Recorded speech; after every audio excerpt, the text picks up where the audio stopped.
Same city, same economy, same cost of living, same year.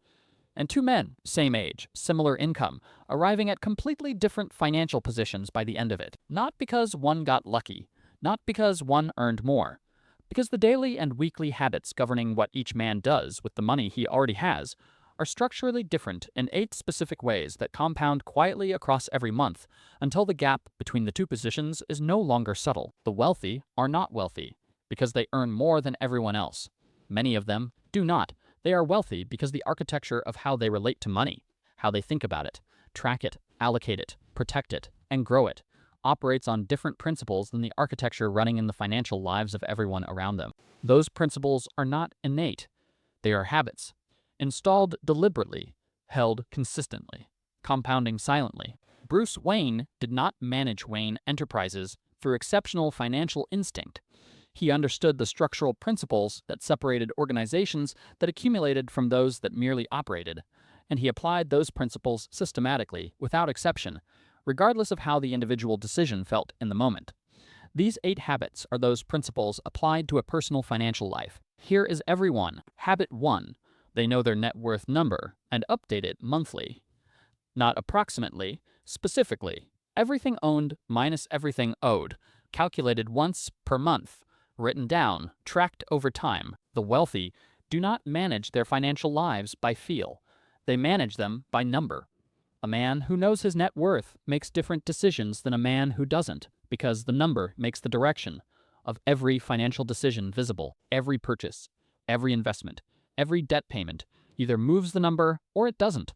The monthly calculation is the only mechanism that makes that direction consistently visible rather than intermittently felt. Habit 2. They pay themselves first, automatically before spending begins.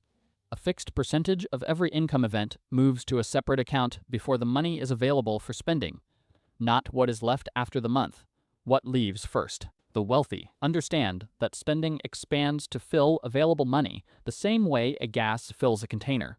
The money that exits before the spending begins is the only money that consistently survives the month and compounds into something.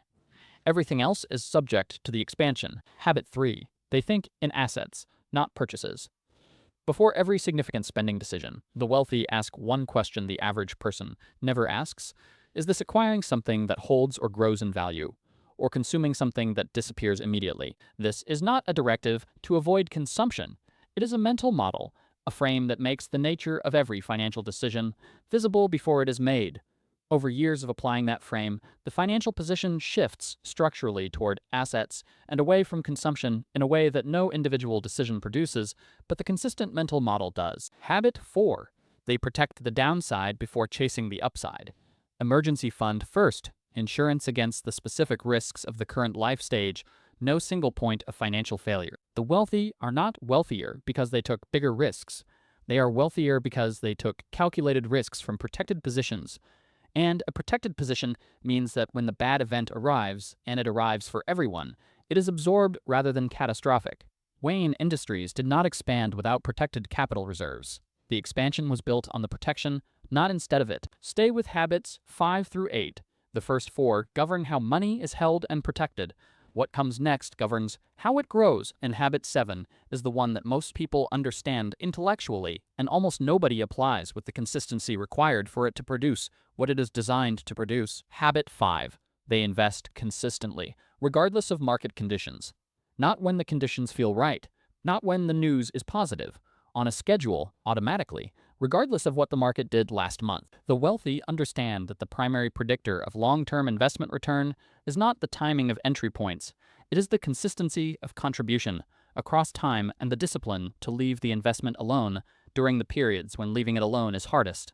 Time in the market, applied consistently, outperforms the alternatives available to ordinary investors in almost every 10-year window. Consistency is the strategy. Everything else is noise. Habit 6. They continuously raise their earning capacity. The wealthy do not treat their current income as the permanent ceiling of their financial trajectory. They invest consistently in skills, relationships, and positioning that increase the rate at which income arrives, not instead of managing what they currently have alongside it. The combination of increasing income and disciplined allocation of that income is the mechanism through which ordinary earners build extraordinary positions over time. Frugality applied to a fixed income is a slower version of the same destination. Frugality applied to a growing income is a fundamentally different trajectory. Habit 7. They delay gratification structurally, not through willpower. The wealthy do not rely on willpower to avoid lifestyle inflation. They structure the financial architecture so that the money allocated to growth is not available for spending. Separate accounts. Automatic transfers. Pre-committed allocations that execute before the decision to spend is available. The discipline is in the architecture, not the moment-by-moment choice. A man who relies on willpower to not spend the investment money will eventually spend it. A man who never sees the investment money because it moved before he could spend. It produces a different outcome from the same income without requiring a different level of willpower. Habit 8. They review their financial position with the same regularity they review everything else that matters. Monthly net worth, quarterly investment performance, annual review of insurance, tax efficiency, and the gap between current position and the target. The wealthy do not set financial systems and ignore them. They maintain them with the same attention they give to anything in their lives that is important enough to protect. The review does not need to be long. It needs to be consistent. What is reviewed is managed. What is not reviewed drifts.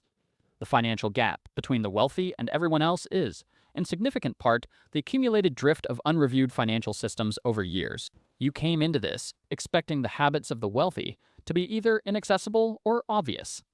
Either strategies available only at income levels you haven't reached, or things you already knew and weren't doing for reasons that felt justified. Every habit on this list is available at any income level. None of them require wealth to install. All of them build toward it. The gap between the wealthy and everyone else in 2026 is not primarily an income gap. It is a behavioral gap. The specific daily and monthly habits that govern what each person does with the income they already have. Close the behavioral gap, and the financial gap begins to close with it. The sequence runs in that direction only. The financial position does not improve first, and then produce the behavior. The behavior installs first, and then produces the position. That sequence is the entire argument and the entire opportunity. The behaviors are available tonight. Tonight, 2 things. First, calculate your net worth. Everything owned minus everything owed. 1 number. Written down. This is habit 1 and the foundation that makes every other habit on this list meaningful. Because without the number, you are managing a position you cannot see. Second, identify the single habit from this list that addresses the largest gap between how you currently relate to money and how the wealthy do. Not the easiest one, the most structurally significant one for your specific position. Write it as a behavior. Specific. Timed, what it requires, and when it happens. Set up the automation tonight. If automation is what the habit requires, make the decision if the decision is what it requires. The habit that stays as an intention produces nothing. The habit that becomes a behavior tonight begins compounding tomorrow. Wayne's financial architecture was not built in a single evening. It was built through the consistent application of these principles across years of unremarkable daily and monthly choices that produced. Compounded forward, a position most people would describe as impossible to replicate. It is not impossible. It is behavioral. These 8 habits are the behavior. The wealthy are not playing a different game than you. They are playing the same game with a different set of daily habits. Install the habits. The game changes. Note: this video covers general financial habits and principles only. It is not financial advice. Your specific financial situation requires your own research and, where appropriate, guidance from a qualified financial professional. 1 question.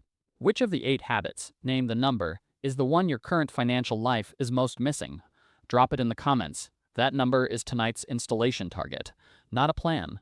The habit itself. 1 action. Tonight. If this named the behavioral gap more precisely than anything else has, subscribe. More of this. The game changes when the habits do.